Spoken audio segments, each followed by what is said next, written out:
Hi, Donna. Hi, Pastor. How are I you? can't believe I'm here. Hi. I love you so much. I love you. So, Donna is a member of My Church Hope NYC, and Donna drives from New Haven, Connecticut twice, sometimes 3 times, sometimes 4 times a week to come to Hope NYC Church, which is how far away? How long It's is your about commute? 72 miles, and the commute varies depending on the day. On a Wednesday evening, it can take between 2 to 2.5 hours because of traffic. 2.5 hours to come to church. And do you know, she never misses. I'm telling you, she is such an awesome friend of mine and an awesome preacher girl. And I couldn't wait for the day to have her on the podcast with you. So thank you. We're not even in the studio today. We are at Yale University Hospital. Yep, that same Yale that you heard about when you were a kid, that one. Donna, tell us what you do here. So at Yale, I am Division Chief of Pain Medicine and Regional Anesthesiology in the Department of Anesthesiology. That's so sexy. Sorry, I mean, that's such a fancy name, you know. Would you like to say that again slower? Sure. I'm Division Chief of Pain Medicine and Regional Anesthesiology in the Department of Anesthesiology at Yale. Okay, so that's what Donna does. And I asked her to be on the podcast today because I know my PG girls. We have 1,600 of you in this community. Among you, we have doctors, preachers, lawyers, estheticians, moms, jewelry makers, designers. I mean, you name it, we've got it in this community. And that is the most exciting thing to me. But I wanted Donna to come on the podcast today to talk to you specifically to those of you who feel like for some reason or the other, you can't do what you wanted to do. Have you always wanted to be a doctor? No, I haven't. So I didn't what think happened? I was capable of being a doctor. I was born in Jamaica. I grew up in Jamaica. And I was pretty mediocre in high school up to a point.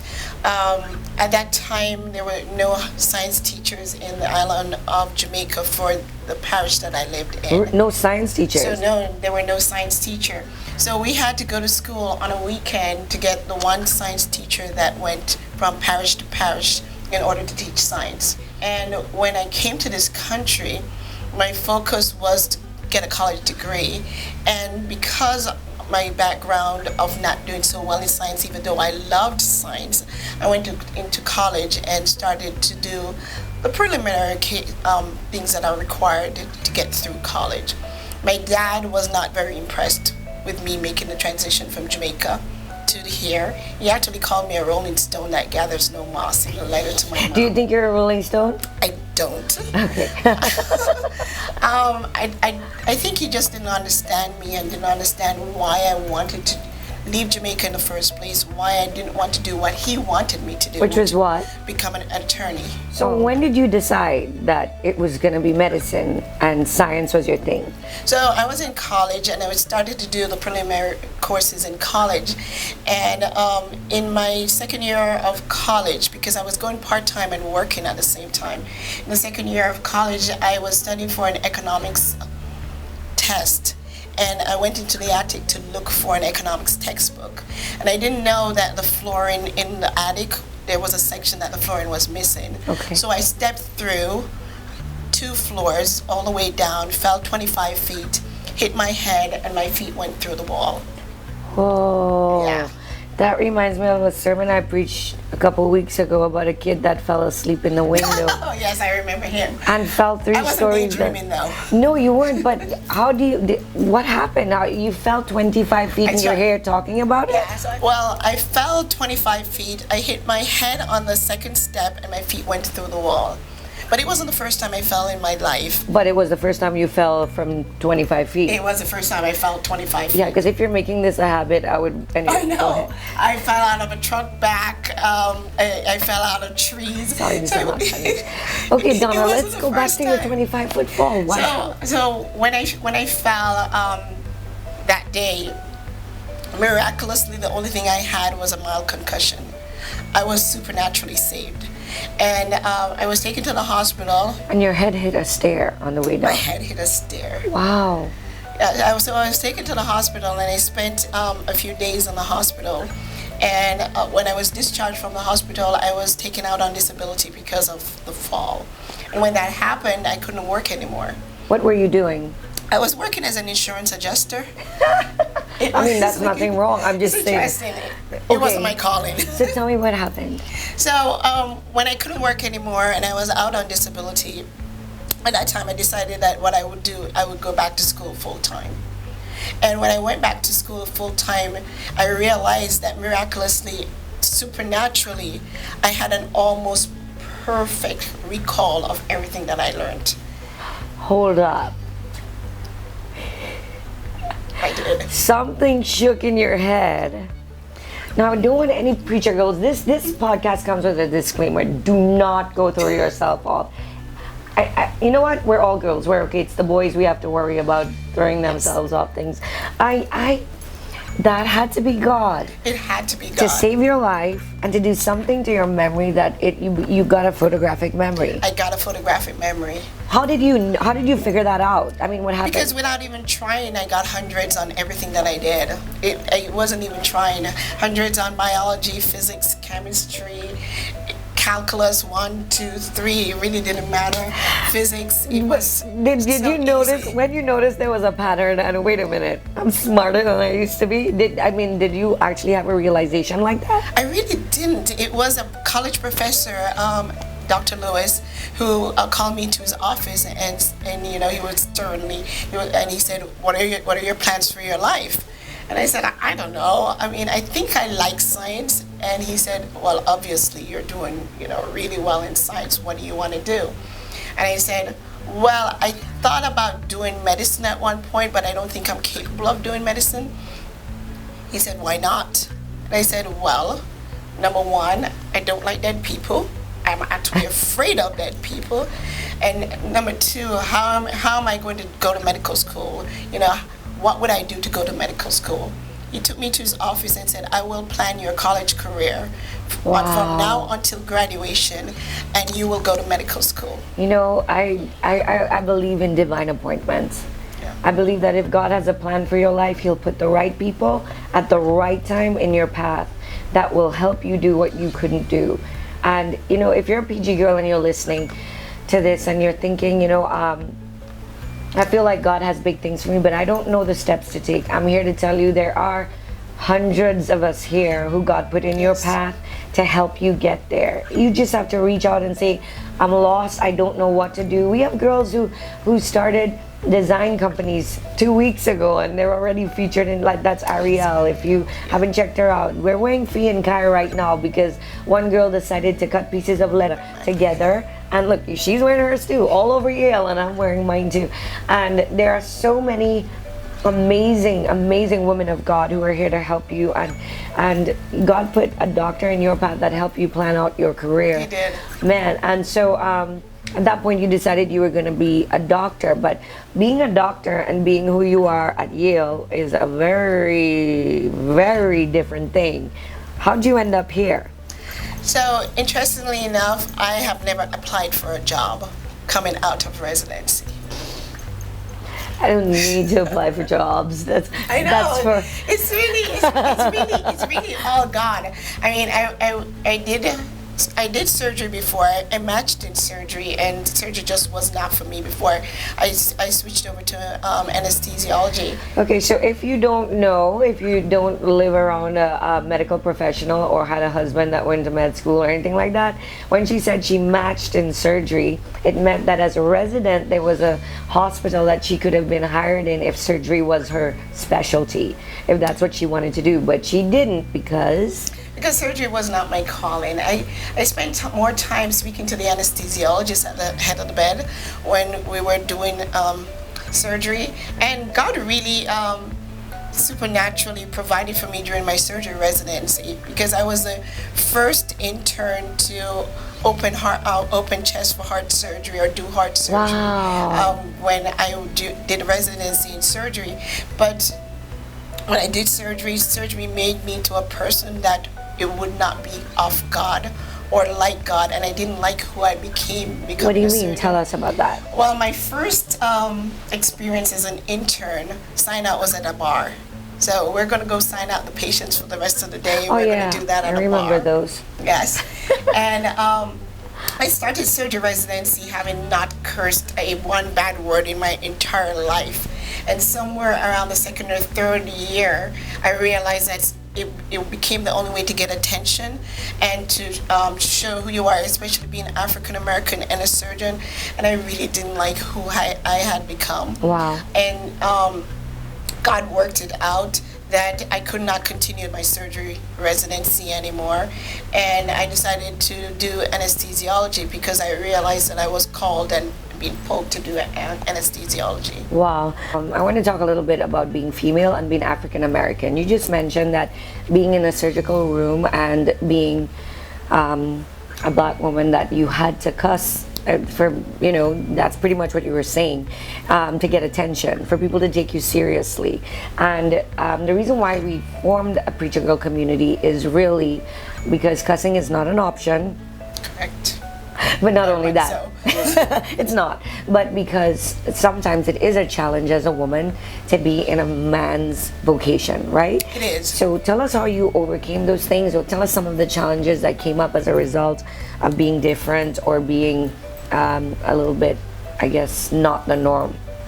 I think one of the things is people tend to underestimate you based on who you are, and they automatically make a decision about who you are without even speaking to you. You know, even through medical school, they thought the way I got into medical school was because I fulfill a quota for African Americans. Right. And it's not because of my academic achievement or my knowledge why I got into medical school.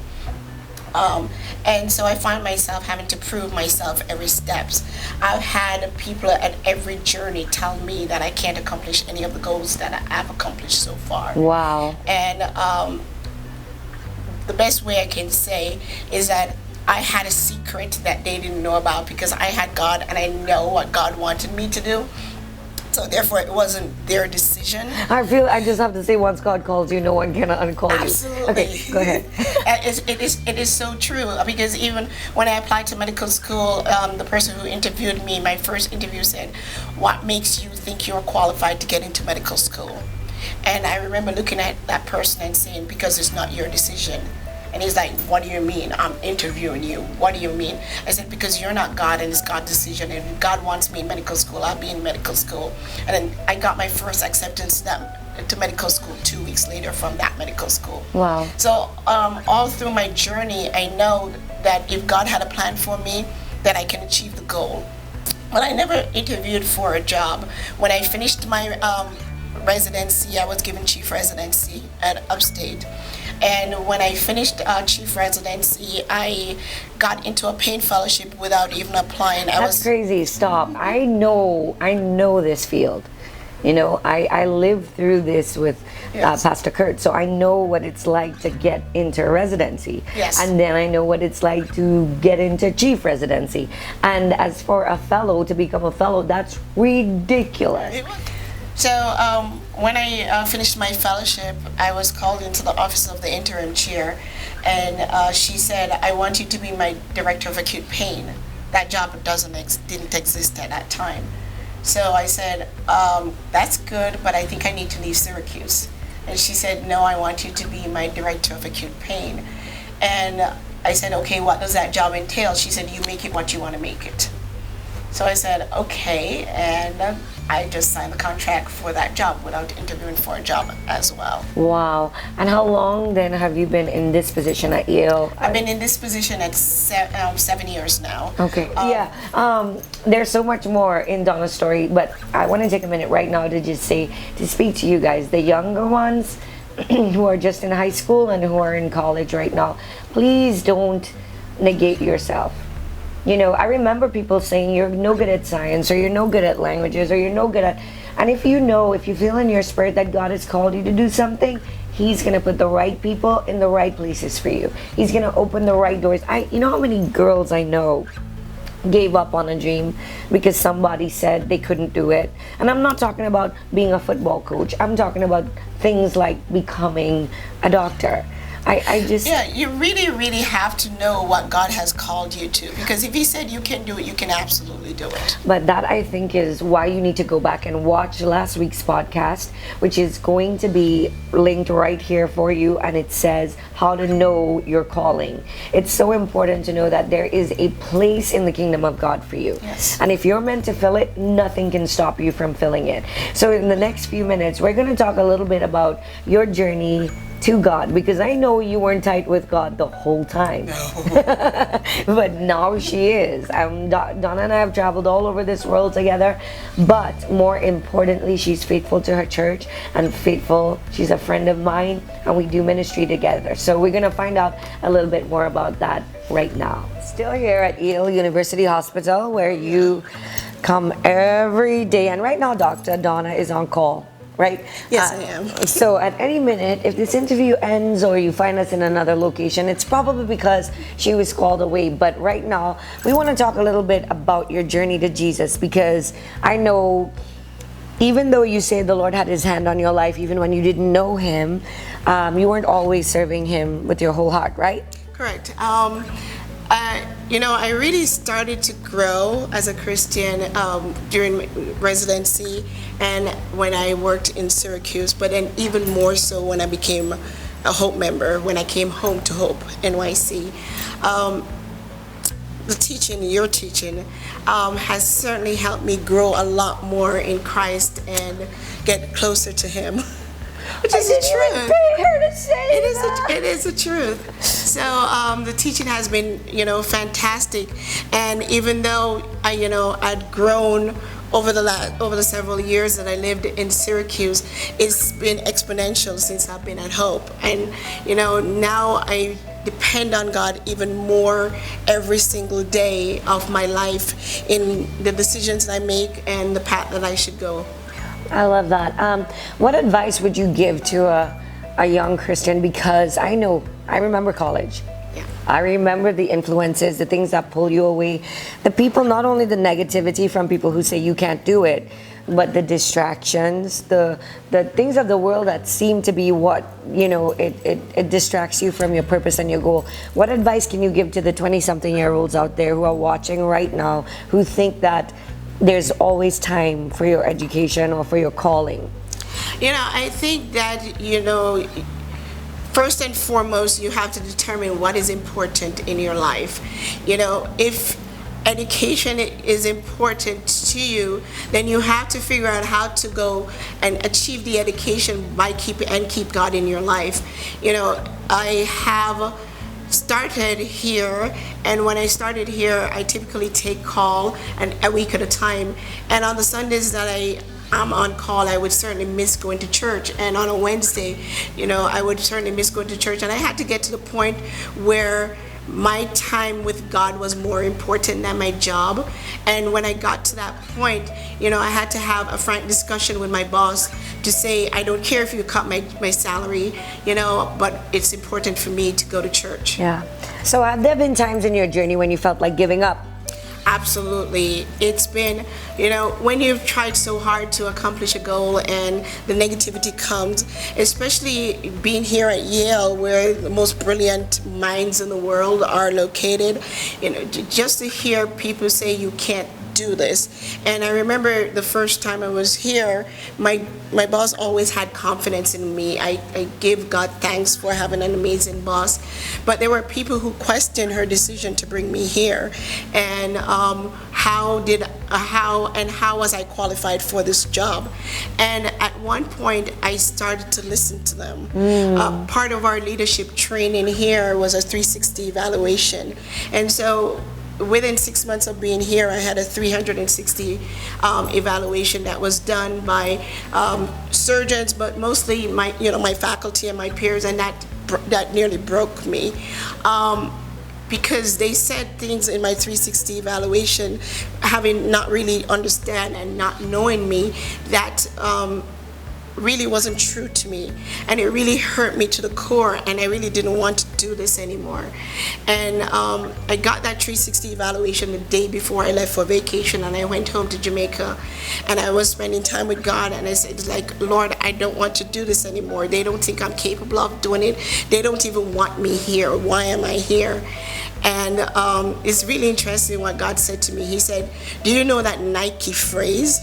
And I said, what do you mean? Just do it. He said, just do it. I sent you there to do it. I gave you this job. No one will take it away from you as long as I want you there. And so I came back from my vacation with a mindset that if God wants me here, no one can take this job from me. If God calls you, no one cannot call you. It's the same thing. It's just in a different language. It certainly is. Okay, so let's talk PG for a minute. You are always wearing your PG bracelet, even now. I do. Which of those charms most represent Donna, and why? I think I'm more of a warrior. A prayer warrior. I think I'm more of a prayer warrior, which is really interesting because I typically don't pray in English, and I think I discussed this with you. Yeah. My most natural way to pray is to pray in tongues, but God works a lot of things. I love a doctor who says my most natural way to pray is pray in tongues. I prayed in tongues in trauma when it was supposed to be hopeless. And no wonder your 360 eval was so. I know it was an attack. I really know it was an attack because God has now turned things around, and doors are opening for me and here that I didn't expect to open in. And remember, I've spoken to you before, like, Pastor, please pray that I leave Yale and go somewhere else. Yes. And you have said, you're there for a reason. Yes. And I am here for a reason. I've heard people say that your professional life and your spiritual life have to be separated, and a problem happens when you can't separate the two. Now, for me, I've never been able to separate them because who I am in the spirit is who I am everywhere. How does that work for you? I don't separate it either. My boss, my colleagues, my residents, they know exactly who I am. I don't make apologies for it. Sorry, I'm just like having the best time. No, go ahead, girl. I don't make apologies for it. I tell them exactly who I am. They know that church is a priority for me, and that my life and my relationship with God is really important for me. And it's really interesting because even today I had 2 people ask me to pray for them, and it's typically not those that you would expect because one was a resident and one was someone in our administration who asked me to pray for them because I don't separate it. I tell patients exactly who I am. My patients know my beliefs. I don't push my beliefs on my patient because they have their beliefs, but they know who I am. No, that's the truth, because when we walked in today to Yale to do this interview, we met your chair, we met a co-worker of yours. One of them said that she actually watches the PG podcast, and I was telling the crew, I was saying Donna talks about her PG podcast and her church and her God a lot, and it is such an honor to be your friend and your pastor. I can't even tell you, I love you too. And I just want to say to all of you girls out there, not just the young ones, but the older ones, the ones who think it's too late in life to follow your dream or follow your calling, to start your business, to become a preacher girl, to become a doctor. You get a chance, 30 seconds, to just speak to a preacher girl right now who's planning on giving up in 2020 and tell them what the Lord is saying to you. I think it's never too late to do what God is calling you to, because age is just a factor. We have time on this earth, and you're going to have to do something with your time, whether you choose to let it go by and not accomplish the goal that God has set for you, or you choose to use it to the purpose that He gave you, is entirely up to you. No one can tell you what you can or cannot do. If God told you you can do something, then you can do it, and there's not a human being in this earth that can tell you differently. And I'm telling you right now that if you have a desire to do something in your life, don't let the guidance counselors tell you and plot your course for you. Girl. Don't let your family tell you or plot your course for you, because had it been left to my guidance counselor, had it been left to my family, I would not have gotten a medical degree, because they just didn't see the potential or didn't think I was capable of doing that. But God already knew that I was. Dr. Donna said it perfectly. If God put you on this earth, that means you have a purpose. That means there's something great for you to do. And nobody in this world can disqualify whom God already qualified. So, Preacher Girl, if you're listening, shout out to Dr. Donna. Go to the community. Tell her if this podcast meant something to you. If you have a question, if you just need some advice, she's the girl you want to talk to. Or just ask me. That's why we're here. We're here to make sure that you make full proof. That means you get it. That you make sure you do what God put you on the earth to do. I don't know what your impossible dream looks like, but I know that if God has your plan in mind, it's going to come to pass. Thank you again, Donna. You made my day. We're gonna go get some food and eat, and if she gets called, she gotta go. But I love you so much. Don't you ever forget that if God called you, no one can uncall you.